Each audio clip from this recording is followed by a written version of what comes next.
Ustaz yang insya Allah luar biasa dan semakin menambah semangat kita untuk mengikuti kajian syariah. Apa ada yang kurang? Kajian rupiah syariah. Yang insya Allah semakin menambah ilmu kita, semangat kita. Ya, acara selanjutnya yaitu acara yang ditunggu-tunggu pastinya, yaitu materi inti. Tapi sebelum itu diharapkan pada peserta yang masih di belakang diharapkan mengisi sosok yang kosong berada di depan. Coba lihat ke kanan kirinya dulu. Coba lihat ke kanan, ke kiri, ada yang kosong bisa diisi. Dan saya sedikit bocoran bahwa ini rapi semua, tapi yang putranya sedikit berantakan. Ya, jadi sedikit dirapikan dulu. Dirapikan. Sudah, ya. Dan diharapkan juga jangan ngantuk nggak apa-apa, tapi jangan ngantukan. Ya, beliau ini adalah seorang sosok staf kuliah syariah Ar-Royah Sukabumi, kemudian terapis dan pembina rupiah syariah Batin Salim Aswalipun Cianjur, kemudian penulis buku mengikat jin dan buku hitam putih Indonesia. Siapakah beliau? Inilah dia, Ustaz Irfan Abu Nabi. Kepadanya dipersilakan.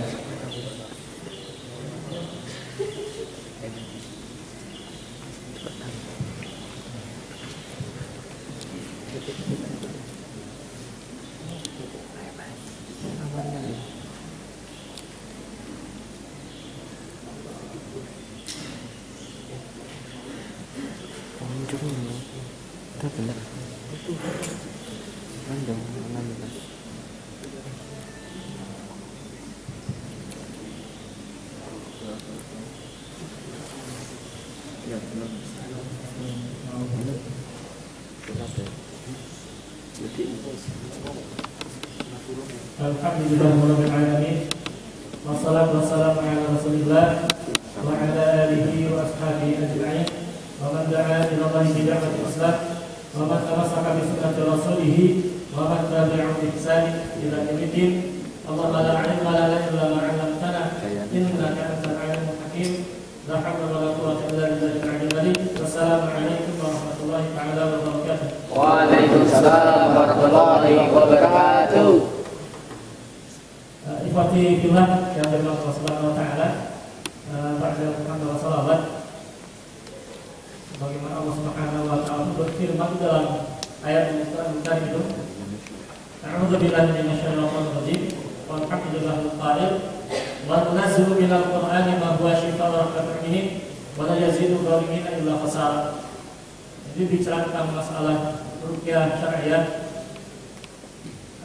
pembahasan terkait dengan ruqyah syariah itu yang difatullah ini memang berkaitan erat bukan di antaranya dengan pembahasan, dan kemarin kita ulas berkaitan dengan sihir perhubungan dan juga berkenaan dengan masalah gangguan jin, waswasah dan lain sebagainya.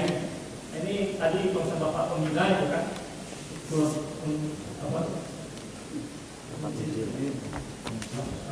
Allah belum tadi meruqyah sekilas tentang masalah waswasah. Ini betul. Bahkan dalam dalam tafsir Ar-Razi ini, dalam tafsir para ulama kemarin sudah saya jelaskan sekilas seperti itu.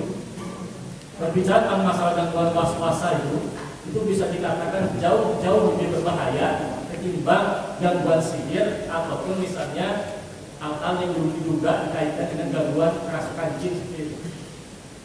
Waswasah itu bisa sampai masalah akidah. Kalau kita telisik telusuri dalam tafsir ini, surat An-Nas dan surat Al-Falaq itu, qul a'udzu birabbin nas, dalam surat An-Nas bukan kita diajari oleh Allah Azza wa Jalla berlindung kepada qul a'udzu birabbin nas, kepada Rabbun nas, Malikin nas, Ilahin nas, dengan 3 nama tadi, dengan nama Allah yang tadi. Untuk berlindung dari apa? Dari waswas khanas, bisikan-bisikan jahat bukan yang bisa menggiring seseorang kepada kejahatan atau keburukan. Ini dalam ayat yang lainnya bentuknya atau penjabarannya dikatakan oleh Allah Azza wa Jalla, Allah Rabbi bima aghwaytani. Jadi dalam ayat tersebut Iblis itu mengatakan, Allah Rabbi bima aghwaytani, ya Tuhanku, oleh sebab Engkau memutuskan bahwa kami tersesat, la uzayyinanna lahum fil ardi wa la ughwiyannahum ajma'in. Maka sungguh la uzayyinanna, dalam ayat tersebut terdapat lam ibtidah dan nun taukid astaqilah. Ini menunjukkan penegasan dan hampir semua ayat-ayat yang berkaitan dengan visi misi iblis laknatullah itu yang Allah tunjukkan dalam ayat Al-Qur'an Karim itu menggunakan lafaz penegasan tadi. Itu sangat serius. Maka di lapangan kita temukan bisa dalam penjabarannya bukan bagaimana perdukunan ataupun tukang sihir di zaman ini khususnya itu sudah banyak yang melabeli dengan label-label Islami ataupun ruqyah syariah itu. Tapi dalam praktik penjabarannya, praktiknya lebih tepat dikatakan mengandung ciri-ciri sihir ataupun perdukunan. Kemarin kan sudah saya ulas ya beberapa poin-poin penting berkaitan dengan sihir dan perdukunan. Ini ada lain halnya dengan pembahasan dalam surat Al-Falaq. Dalam surat Al-Falaq, qul a'udzu birabbil falaq.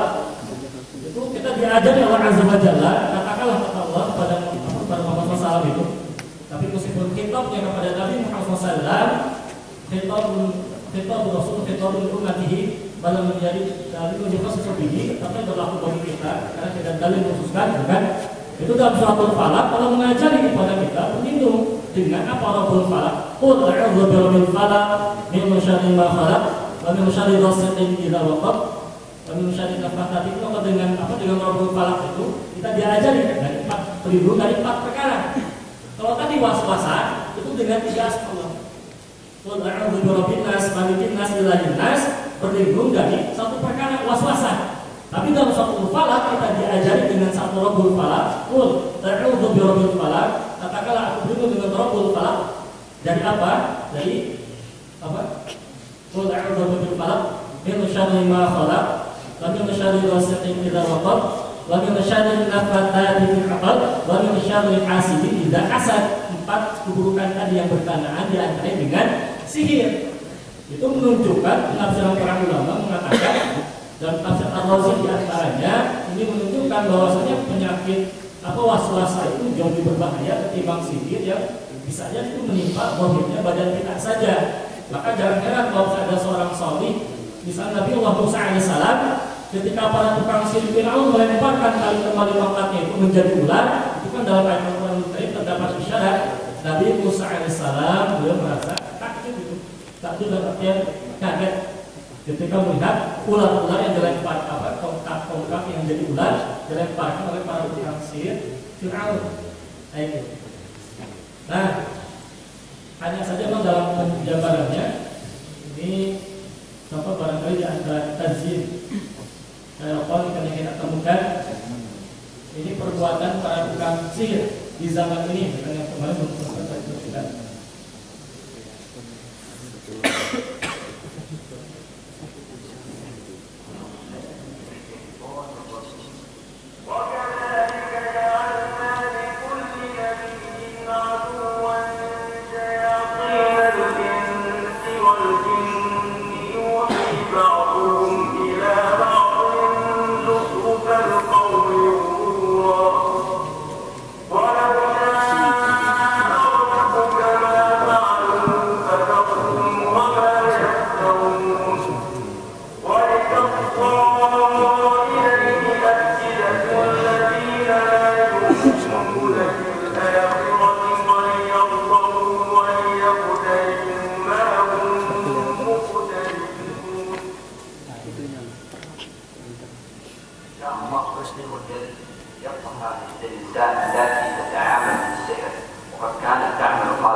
Ini cerita itu kasus di Timur Tengah. Jadi diceritakan dalam video tadi. Ini barangkali teman-teman sudah paham juga ya, sudah dipahami. Jadi di suatu ada kasus seorang tukang sihir wanita, yang kerja sebagai pembantu kalimantan di sebuah rumah. Nah pada suatu hari tukang sihir wanita ini katakanlah dia mengirimkan sebuah ini kantong kresek itu ditemukan oleh seorang anak majikan dari rumah pembantu tadi. Jadi si pembantu ini menyimpan sebuah kantong kresek yang ditemukan oleh anak kecil, anak majikannya. Ini apa yang terjadi?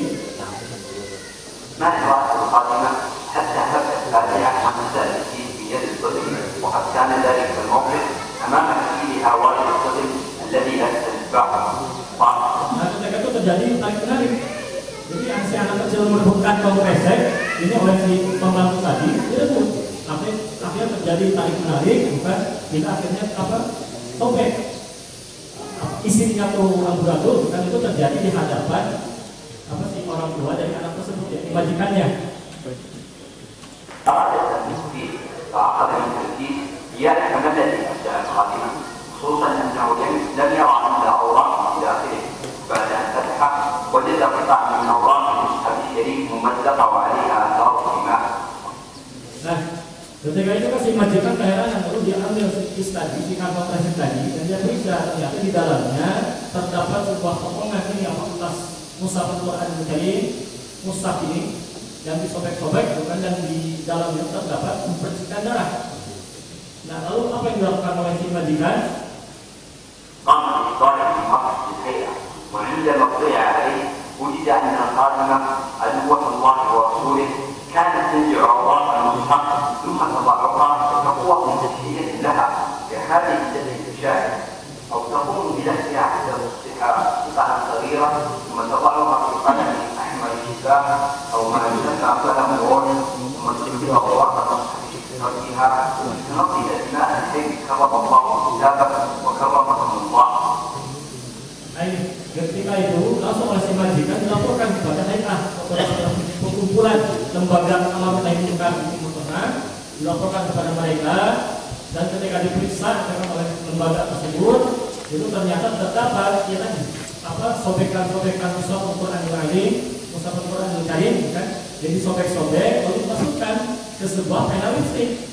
Di dalamnya ternyata terdapat percikan bekas-bekas darah dan semacam itu. Nah, ketika diklarifikasi, وهذه المناظر لأوراق وقد استعملت وبعد أن سئلت عن سبب فعلها هذا قالت إن الدين تأمرني بذلك.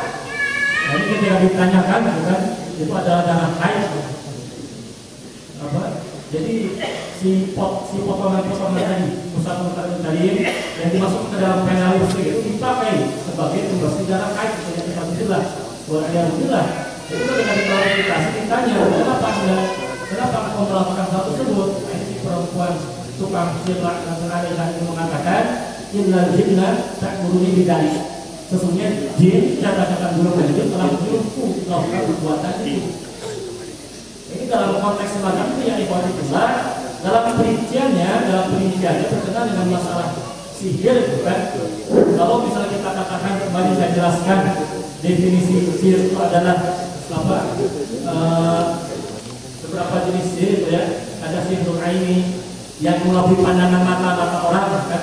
Ketika kita misalnya menemukan orang permainan api, dia tidak terluka, atau orang yang menunggal kepalanya terus dia kembalikan lagi, atau kemarin yang saya tunjukkan videonya, misalnya seseorang yang seakan-akan terbang dengan gerakan kayak semacam itu yang terlihat oleh pandangan mata kita, atau dalam kasus tukang sihir Fir'aun yang melemparkan tali kembali yang terlihat dalam pandangan mata kita, itu adalah ayatul tas'ad. Ghalabal ardu wa idza ibaruhu wa isihun yukhayyalu ilaihi min sihrihim annaha tas'ad. Nah, itu dalam penjelasan Syekh Abdul Qadir juga menjelaskan, jadi seakan-akan yang terlihat dalam pandangan mata manusia itu adalah ular yang merayap cepat kayak tas'ad. Itu termasuk dalam sihir yang baru pandangan mata, termasuk tebus ataupun ilmu kekebalan.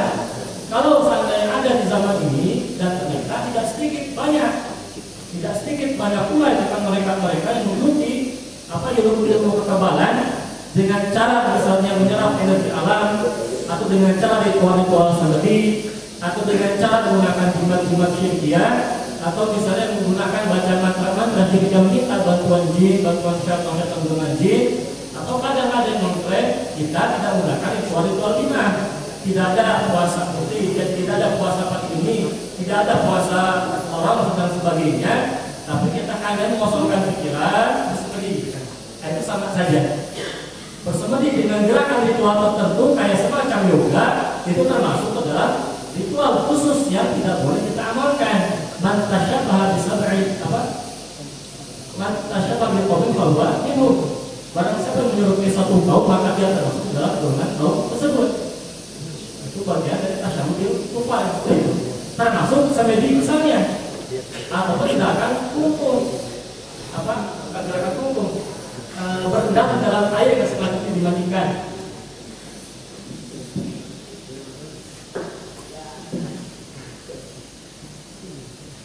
Semacam ini apa dengan ritual kungkum.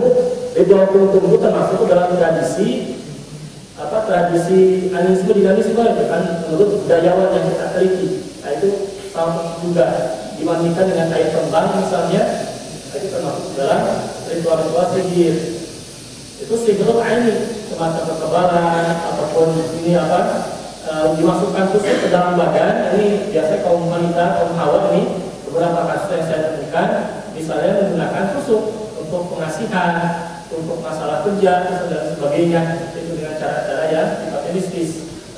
Nah ini ya ikhwatibillah jamaah sekalian. Dalam pembicaraan yang kedua berkenaan dengan masalah sihir, ini saya perjelas meskipun kemarin sudah saya jelaskan ya.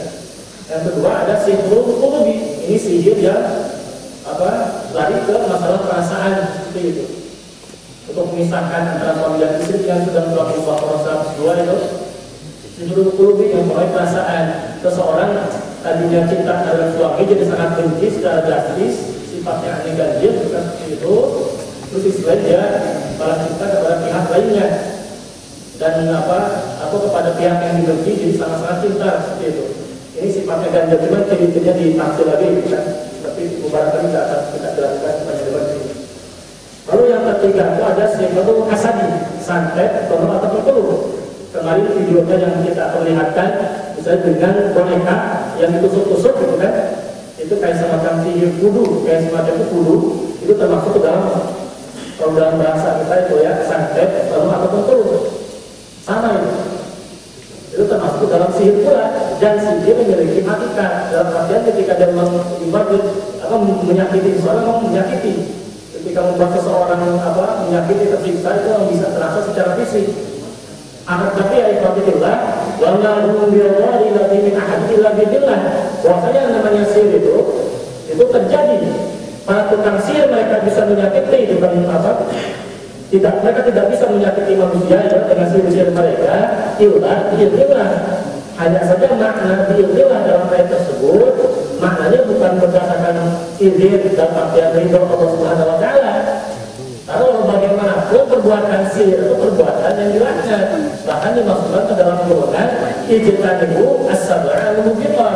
Jauhilah oleh kalian 7 perkara yang dirasakan. Apa saja? Yang pertama asyirku billah, yang kedua adalah as-sihru. Maka walaupun dari makna billah di sana bukan biridhatillah, tapi katakanlah terjadi dengan masih dalam ruang itu kekuasaan Allah Azza wa Jalla.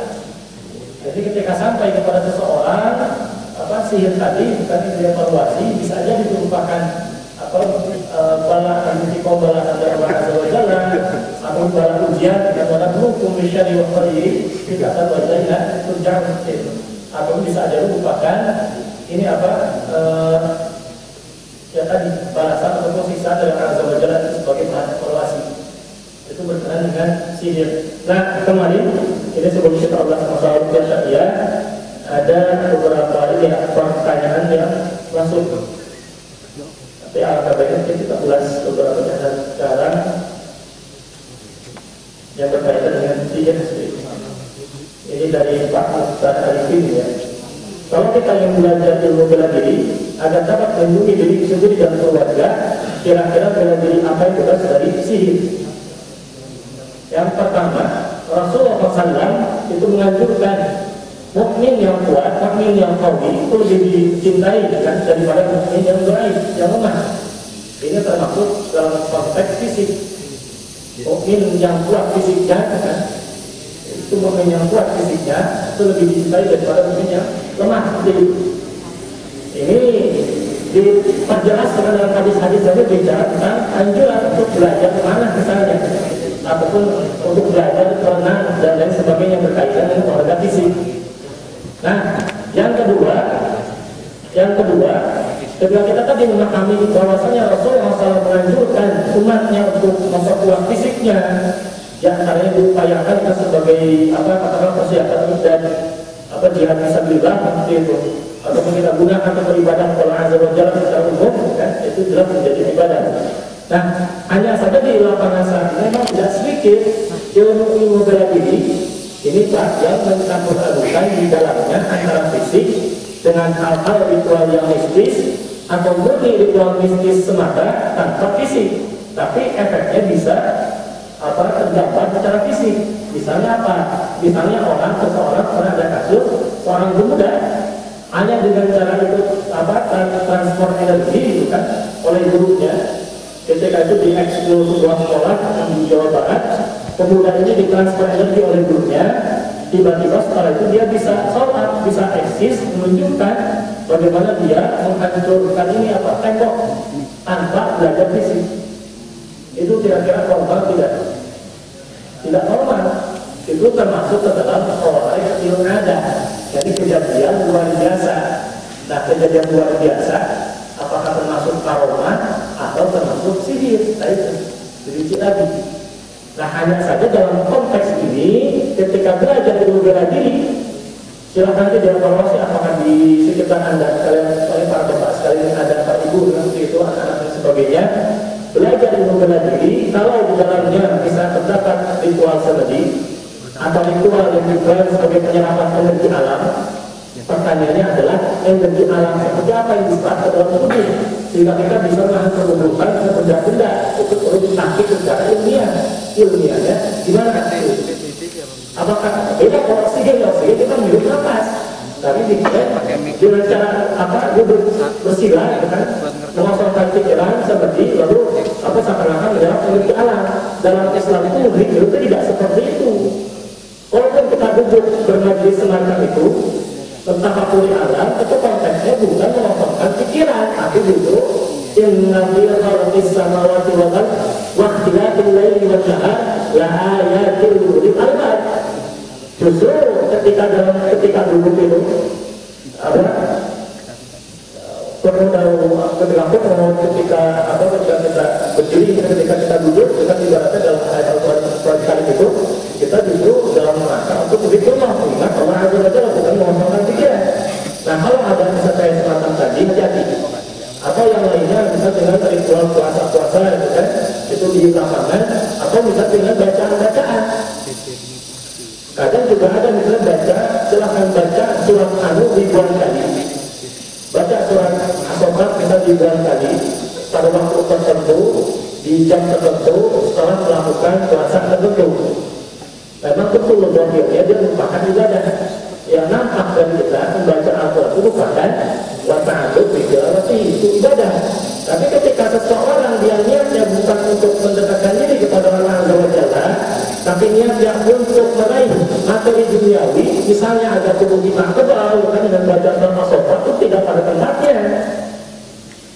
Karena yang namanya ibadah itu ya ibadahillah, niatnya murni apa bukan Allah, bukan untuk Nabi. Misalnya untuk meraih kebalan dan sebagainya, maka tidak ada ibadah itu yang ada adalah gambar-gambar syaitannya, dan itu yang sangat potensial kami temukan di lapangan.